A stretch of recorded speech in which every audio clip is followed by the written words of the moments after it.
Thanks for joining us. I'm Kim Christensen. I'm Kyle Clark. Lots of people showed up at Loveland City Council tonight to talk about the city's plan to close its only overnight homeless shelter. And 9 News reporter Shalima Maharaj is there right now for us. And Shalima, most people are there to advocate for people experiencing homelessness. Yeah, they've been expressing a great deal of support for the city's only overnight shelter for homeless adults. And that is support that council says we're hearing. The talks are continuing behind us. I've been basically out on the streets for about, I'd say almost 7-8 years now, off and on. For the last 2 years, this is where Michael Younger has laid his head at night. As long as you got a safe place to go. The city of Loveland opened the South Railroad Facility shelter more than 2 years ago. It was meant to provide temporary shelter for unhoused people. This is the last resort right here. Now Loveland is planning to shut it down on September 30th. How can you come back from a job? You got no place to live. We are compelled to be neighborly to our unhoused neighbors. At Tuesday's council meeting, Loveland city leaders opened the floor to public feedback on repealing an ordinance requiring the city to provide shelter for people experiencing homelessness before they can enforce the city's camping ban. The homeless are more likely to find employment and a place to live if they have minimal police records. And if they change the ordinance to where, now they're going to start arresting people for being on the streets, that's just a win-win for the city. That would clear the way for the city to close the shelter for good. There's a lot of guys I know, they don't care anymore. Younger says the options are already so limited for the homeless. They're like, give me a ticket, I'm still going to go to sleep. It's like they're charging you to sleep. That's crazy. A person should have a right to at least have a safe place to sleep at night. And if the shelter is shuttered, his options are limited too. Me? I don't know. I am undecided where I'm going to go or what I'm going to do. Now, tonight's vote is not a definitive decision on the ordinance or the city's homeless shelter. This is a first reading. So even if council passes it tonight, it is not final. In Loveland, Shalima Maharaj, 9 News. Wildfires burning along the western slope are sending smoke to the Front Range tonight, and there is near record heat coming along with that haze. Let's bring in 9 News meteorologist Chris Bianchi to talk about the heat and the haze. Yeah, that's going to be the story here for the rest of the week, Kyle and Kim, no doubt about that. And the other story, those temperatures, it's after 10 o'clock. Notice that 85 top left-hand side of your screen. It's after 10 p.m. and it's still in the mid-80s for us in the Denver area. So please don't overlook the low temperatures as much as those high temperatures. Been one of my main messages all week long. We're in the 70s out at the airport and Centennial as well. 70s, 80s, Eastern Plains, 60s and 70s right now in the high country. And our high temperature today, 98 for us in Denver. Yesterday, 97. Folks, get used to temperatures like these for the rest of the week. It's going to be hot and dry all week long. And unfortunately, across the western slope where we're ravaged in many cases here by some large wildfires. Well, unfortunately, tomorrow, another fire weather warning in place for us west of the Continental Divide. That is where it's very dry, hot, and also a bit blustery for us out here as well. However, there is some relief just around the corner. I'll tell you when in just a few minutes. Tonight, we're learning new details about the people killed in a deadly crash on Highway 9. Colorado State Patrol confirmed one of the victims, a 34-year-old man, is from Kremling. 9 News reporter Janelle Finch went to Grand County to learn more. I spoke with a family member of that man that CSP identified. She claims her brother, his wife, and their 3 young children died in that crash just a few minutes away from their home here in Kremling.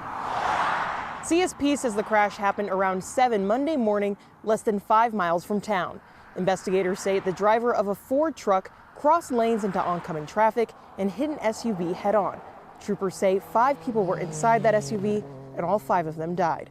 The West Ground School District released a statement offering condolences and support to the community. It reads in part, "What I encourage all of us to do in true West Grand spirit is to be loving, kind, and supportive to those who need it right now. Our entire staff is here for you, whether you're a student, a parent, or a community member. We are all West Grand." The district says it will also offer professional support services at school in the coming days. In Kremling, Janelle Finch, 9 News. A man accused in a deadly shooting at an apartment in Aurora has ties to the Venezuelan gang Tren de Aragua. That's what sources tell 9 News. Michelle Castellano Fonseca was arrested yesterday. Police say got into a fight with family at their apartment on Cimarron Circle off of Sable Boulevard. Then they say he bought a gun illegally, went back to that apartment early Sunday morning. Investigators say he forced his way in and opened fire, killing his 27-year-old sister-in-law and leaving his 30-year-old wife with serious injuries. Records show that he entered the U.S. in 2023. He was previously arrested for a traffic violation in Florida. Sources also tell us the man arrested in connection with a crash in Aurora that killed 2 people last month is originally from Honduras. Police say 18-year-old Olvin Linus Carsimo Meza didn't stop for a red light at the intersection of South Airport Boulevard and East Alameda Parkway on July 20th. That led to a 3-car crash that killed a 37-year-old woman and a 15-year-old girl. Police say Carsimo Meza was driving over 120 miles per hour in a 40-mile-an-hour zone. Records show he entered the U.S. in 2023. He has no previous criminal history. The family of a man shot and killed by Aurora police is suing the officer who pulled the trigger. They claim that officer waited 5 minutes before offering any first aid. A new federal lawsuit says 32-year-old Rashad Johnson was in the middle of a mental health crisis back in May when he wandered around the parking lot near DIA. The employees made several 911 calls. APD sent 1 officer, Brandon Mills. He ended up wrestling with Johnson for about 40 seconds before the officer pulled him off. Johnson's family's attorneys say that the officer should have used that opportunity to de-escalate the situation. Instead, he started yelling commands. Johnson walked toward him, and the officer fired 2 shots. Any reasonable officer would have known that Rashad was dying. But Officer Mills didn't do anything to attempt to help Rashad until another officer from a different police department arrived. Aurora police policy requires officers to arrange reasonable, timely, and appropriate medical treatment if a use of force results in an injury.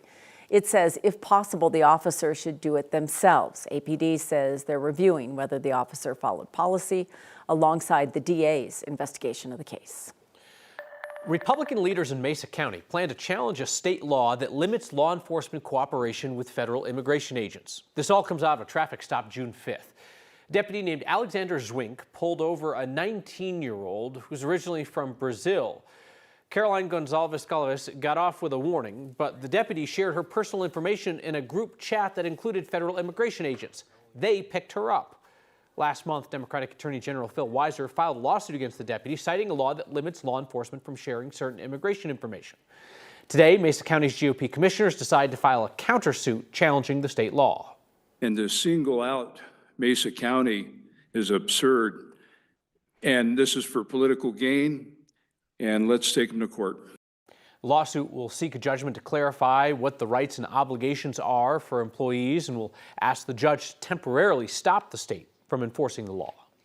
Today, the U.S. Department of Justice published a list of 35 so-called sanctuary jurisdictions. Denver and the state of Colorado made the list, despite the fact that there is no legal definition of a sanctuary jurisdiction. The DOJ is now threatening legal action against those states, counties, and cities with immigration policies that do not align with the Trump administration.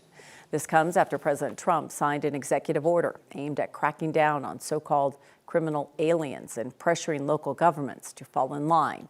The DOJ is already suing Denver and Colorado over laws that limit law enforcement cooperation with ICE. No surprise, the governor is expected to call for a special legislative session tomorrow, according to multiple sources at the state legislature. This is to deal with the billion-dollar budget gap, which has been worsened by the Republican budget bill passed at the federal level. State department heads are expected to be told to move next year's budget cuts up to this year. State legislators may close some corporate tax loopholes, and the rest of the budget deficit will likely have to come from spending cuts or dipping into reserves. Developers in Denver will no longer have to include parking spaces in their plans for new buildings. City Council made that change last night. 9 News reporter Spencer Soysher joins us. And Spencer, this is supposed to help build more housing faster. Yeah, and let's get in their heads here for a second. Take this parking lot over here. Let's pretend it's an apartment complex. You got all of these parking spaces over here, clearly enough for the people who need to live here. But then what you could do with all the stuff over here, you could build more apartments, more things that you want to do. But there's a problem.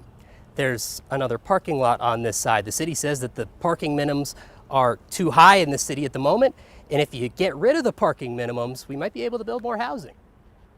Robert Greer, rhymes with beer. Sometimes you can just look at That's someone what I'm reading. It's what you wrote. and know what they like. I put it there for a reason. It's all good.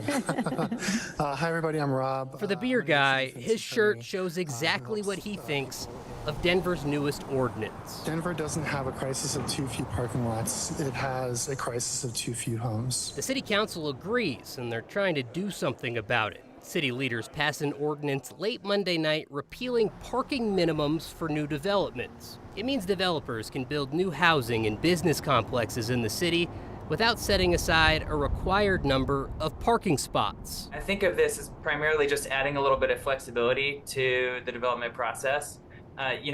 The developers will still have the incentive to make sure that tenants in their building have a place to park. Luke Teeter was part of a University of Denver study that found parking minimums actually slow builders down and drive up the cost of rent. Their argument, ditching parking minimums should help eliminate red tape and get housing built faster. We heard a lot of anecdotes about how long it takes just to kind of go back and forth with the city and just make small revisions. 3 of the 13 Denver City Council members voted against the ordinance, arguing people need their cars in this city. Until transit is clean, safe, and reliable, people are not going to use it. And that means that they have to get in their cars. But Teeter believes this will work, and it won't stop developers from putting in parking where it's needed. I think of this as primarily just adding a little bit of flexibility to the development process.